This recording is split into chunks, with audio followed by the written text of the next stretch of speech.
Good morning বন্ধুগণ। গলার আওয়াজটা একটু কিরকম কিরকম শোনাচ্ছে না, তার কারণ আমি দেখাচ্ছি। দেখেছ, এটারে কয় ভোরবেলা, এখনো মর্নিং হয় নাই। তো চলো এই ভোরবেলা থেকে আমি আজকের ব্লগটা স্টার্ট করছি, ঠিক আছে? তার আগে বলো তোমরা কেমন আছো? আশা করছি তোমরা সবাই ভালো আছো, আর তোমাদের ভালোবাসায় আমি সর্বনি একেবারে সুপার ডুপার হিট আছি। তো চলো সঙ্গে থাকো, দেখতে থাকো। সব বাসি কর্ম সাইডে ফেলে সাইজে গুইজে তারপরে সামনে আসতেছি, ঠিক আছে? তো চলো। হরে কৃষ্ণ। হরে কৃষ্ণ। দেখো আমরা মোটু পাতলু সব রেডি হয়ে গেছি, হুড় হুড় হুড় করে কাঁপতে কাঁপতে স্নান করেছি সব। এরাও সব স্নান করে নিয়েছে, তাই না পলু? চলো বাসে যাওয়া যাক। পুরো সিমলা সিমলা ফিল হচ্ছে তো। এই শীতের এই প্রথম এত কুয়াশা দেখলাম, বলো? হ্যাঁ চলো, বড় বউ সবাইকে লিড দিচ্ছে, বড় বউ আগে ছুটছে। দেখো চলো, দোগাছিয়া চলে এসছি আমরা। ওই যে দোগাছিয়া লেখা যায়।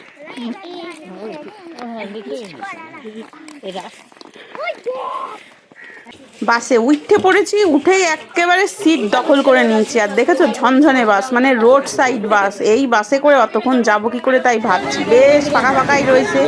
যাই হোক, দেখা যাক কতদূর কি হয়। বলেছে 6টায় বাস ছাড়বে, এখন বাজে প্রায় 8:30 পৌনে 9টা, ঠিক আছে? তাও বাসে ছাড়ার নাম নাই। সবাই এখানেই বসে হরে কৃষ্ণ করতেছে, মুড়ি খেতেছে, কেউ বিস্কুট খেতেছে, আর আমরা দেখতেছি, এই করতেছি।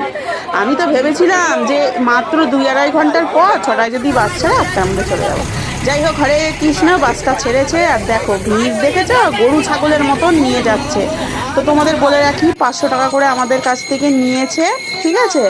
আর বলেছিল সিট দেবে, সব দেবে। দেখো কাউকেই সিট দেয়নি, সেটা বলা ভুল। দিয়েছে কিছু মানুষকে, 50% মানুষও বসে যেতে পারিনি, সবাই নিচে বসেই বেশিরভাগ গেছে। আর কি কষ্ট, কি কষ্ট! মোটামুটি ধরো রানাঘাট পর্যন্ত যাও বা বাস গেছে, ঠিক আছে? তারপরে শুরু হয়েছে ওরে জ্যাম জ্যাম। ওই জ্যাম দেখে হরে কৃষ্ণ ভুলে গেছি, এত জ্যাম। প্রায় 2-2.5 ঘন্টা আমরা সবাই হরে কৃষ্ণ ফুল উদ্যমে করছি, হাততালি দিচ্ছি আর হরে কৃষ্ণ করছি। উৎসাহ উদ্দীপনার কোনো অভাব নাই, কিন্তু ওই জ্যামে গিয়ে সব উৎসাহ উদ্দীপনা কোথায় যে হাইরে গেছে তার ঠিক নেই। তো চলো তোমরা হরে কৃষ্ণ বলতে বলতে চলো, বুঝেছো? এই প্রভুজি হরে কৃষ্ণ মুখে বলে আর মিথ্যা কথার কাজ করে। মিথ্যা কথা কয়ে আমাদের নিয়ে আসে, ঠিক আছে? বলেছে 500 টাকা, আমাদের কী সব দেখাবে সব কইছে, কিচ্ছু দেখায় নাই, কিচ্ছু না। শুধু বাস ভর্তি করে গরু ছাগলের মতো নিয়ে গেছে, নিয়ে গিয়ে ফেলে দিয়েছে। তাও ফেলেনি, আমাদের কি করেছিল জানো? আমাদের নামিয়ে দিয়েছিল, কারণ 3টে বাস গেছে একসঙ্গে। আমাদের বাসটা সবার আগে চলে গেছে। গিয়ে আমরা এই যে এইখানে নেমেছিলাম, ঠিক আছে? এই মন্দিরটার সামনে, প্রথম মন্দির এটা মায়াপুরের।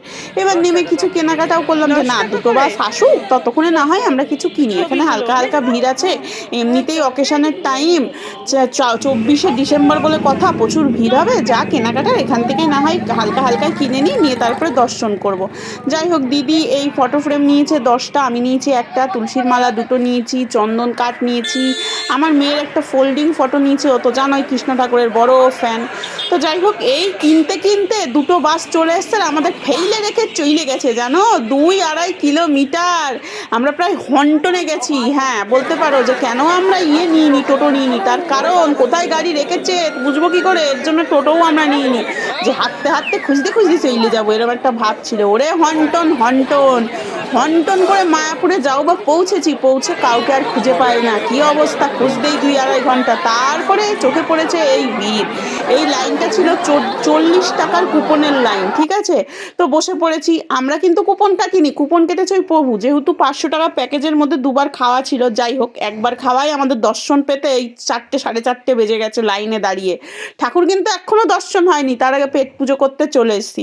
সত্যি কথা বলছি, যারা কিনেছে আশেপাশে কুপন কিনে মানে খেয়েছে, তাদের কাছে শুনলাম এটা নাকি 40 টাকার কুপন। বিশ্বাস করো, অমৃত ছিল 40 টাকায়। প্রথমে দিয়েছিল হচ্ছে খিচুড়ি ভোগ, তারপরে আসলো ভাত, ভাত, একটা হচ্ছে আলু ফুলকপি নিরামিষ তরকারি, ভেজ ডাল, তারপরে হচ্ছে বাদাম দিয়ে সয়াবিন দিয়ে একটা দারুণ সুপার ডুপার তরকারি, আবার ঘি ভাতও এসেছিলো। সেই ঘি ভাতটা কিন্তু একদম বাসমতি রাইসের ছিল। যাই হোক পায়েস পাইনি, পায়েসের আশায় আমরা বসেছিলাম অনেকক্ষণ ধরে, কিন্তু পায়েসের দেখা নেই। 40 টাকায় আর কি হবে বলো, ঠাকুরের প্রসাদ 40 টাকায় এই পেয়েছি, আর অনেক পাওয়া পেয়েছি, অনেক অনেক অনেক।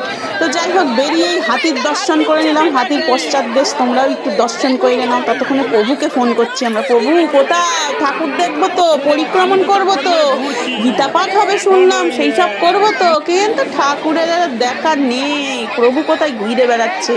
তারপরে যাই হোক প্রভুকে ফোন করে পাওয়া গেল, বললো তোমরা চলে আসো, ঝপাঝপ চলে আসো, ঠাকুরের কাছে চলে আসো। যাই হোক একটু বসে টসে ঠাকুরের কাছে যাওয়া হলো। আর হ্যাঁ একটা কথা বলে নিই, আমরা এখানে বসেছিলাম, তার কারণ হচ্ছে আমাদের গাড়ি কোথায় ছিল আমরা জানি না, গাড়িতে ছিল ব্যাগপত্র আনতে দিঘোষ চলে গেছে, আর সাথে গেছিল কাকি, আর আমি এখানে বসে হাতি দেখতেছিলাম আর ভাবতেছিলাম কি করতে আসলাম। সেই গাড়ি ছেড়েছে মোটামুটি 8:30, এসে পৌঁছেছি 1:30 2টোই। তারপরে ঘুরে ঘুরেই কোমর গেছে ভাঙে, এখনো ঠাকুর দর্শন হয় নাই, শুধু মন্দিরের চূড়াটা দেখছি। পেটেও দুখানা দিয়েছি, আর এত খিদে পেয়েছিল, সেই ভোরবেলায় উঠেছি। তো যাই হোক এখানে আরো কিছু টুকটাক কেনাকাটা করতে চলে এসেছি। আর এখানকার মানুষের এত ব্যবহার খারাপ কি বলবো, মায়াপুর খুব কষ্ট দিয়েছে। জিনিসপত্র দাম করলে যেন খ্যাক খ্যাক খ্যাক খ্যাক করে ওঠে, মুখে হরে কৃষ্ণর এদিকে খ্যাক খ্যাক খ্যাক খ্যাক খ্যাক খ্যাক খ্যাক খ্যাক। এই প্রথম আর এই শেষ, কেন যে আসলাম মায়াপুর তাই ভাবছি। তোমরাও আমার ব্লগটা যদি দেখো কিছু শিক্ষা নিও, ঠিক আছে?